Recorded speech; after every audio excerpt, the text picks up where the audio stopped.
Friends, welcome to my channel that's new mom corner. मैं आज आपके साथ कुछ बातें शेयर करने वाली हूँ जो कि बहुत ज़रूरी है। ऐसे हॉट समर में जो न्यूबॉर्न्स होते हैं उनकी स्किन ऑलरेडी बहुत ही सेंसिटिव होती है, तो ऐसे में उनकी स्किन का ख्याल रखना बहुत ज़रूरी होता है। लेकिन हमें पता नहीं चलता कि कैसे रखें, क्या करें। और अगर आप पहली बार माँ बनी हो, आप न्यू मॉम हो, तो तभी तो हमें ये चीज़ें कुछ पता नहीं चलती। ये पता नहीं चलता कि बच्चा क्यों रो रहा है, कभी कभी ये पता नहीं चलता कि वो ऐसे क्यों कर रहा है। तो फिर आज मैं आपको कुछ बातें बताने वाली हूँ जो कि आपको बहुत हेल्पफुल रहेगी इस समर के सीज़न में। जैसे कि हमें उनके कपड़ों के बारे में देखना चाहिए कि वो कौन से कपड़े हम उन्हें कौन से कपड़े पहनाते हैं। जबकि ऐसा हॉट समर है, हमें ही इतनी स्वेटिंग होती है और हमें लगता है कभी कभी कि बेबी को गर्मी हो रही है या नहीं हो रही, या उसे ठंड तो नहीं लग रही, उसे फ़ैन के नीचे रखना चाहिए नहीं रखना चाहिए, उसे कौन से कपड़े पहनाने चाहिए। तो इन सभी सवालों के जवाब मैं आज आपको देने वाली हूँ। तो पहले तो हमें उनके कपड़ों के बारे में उनका ख्याल रखना चाहिए, क्योंकि ऑलरेडी उनकी स्किन बहुत सेंसिटिव होती है और ऐसे में हमें लगता है कि उन्हें शायद गर्मी नहीं हो रही है, लेकिन होती है। छोटे बच्चों को भी गर्मी होती है। तो ऐसे में हमें उनको कौन से कपड़े पहनाने चाहिए, तो हमें उन्हें प्योर कॉटन के कपड़े पहनाने चाहिए। जैसे कि मेरी बच्ची अभी सिर्फ 3 महीने की है, तो उसके लिए मैंने ये लिया है, ऐसे कपड़े लिए हैं जो कि प्योर कॉटन के हैं। ये आप देख सकते हैं, प्योर कॉटन के और बिल्कुल हल्के फुल्के कपड़े हैं। इसे हम मराठी में बंडी बोलते हैं। तो ये मैंने लिए हैं, ये एक है और ये वाला एक है। ये थोड़ा खादी में है,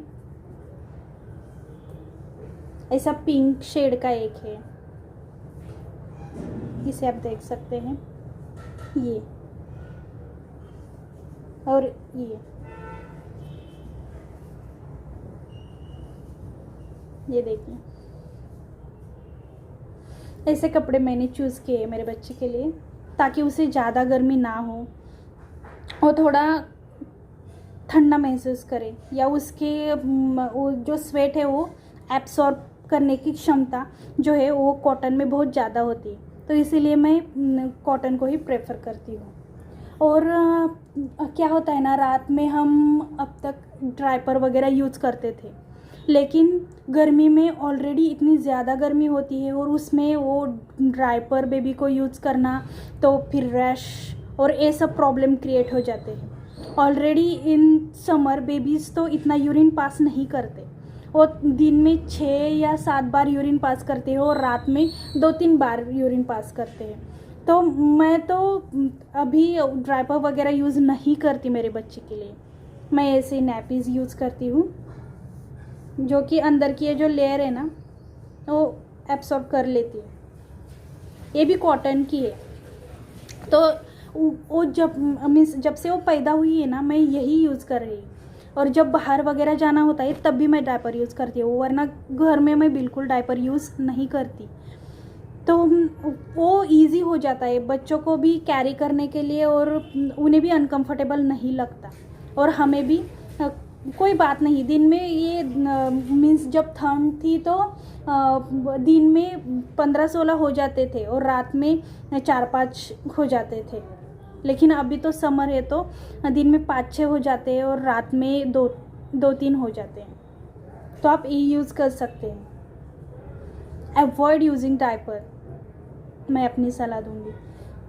और हमें ऐसा जब कभी कभी क्या होता है ना, बेबीज़ को इस समर के वजह से या वो स्वेट की वजह से ऐसा थोड़ी स्किन उनकी लाल लाल होने लगती है। तो आप उसके लिए हमें ये क्वेश्चन हमारे मन में आता है कि मैं टाल्क यूज़ करूँ या ना करूँ या क्या करूँ।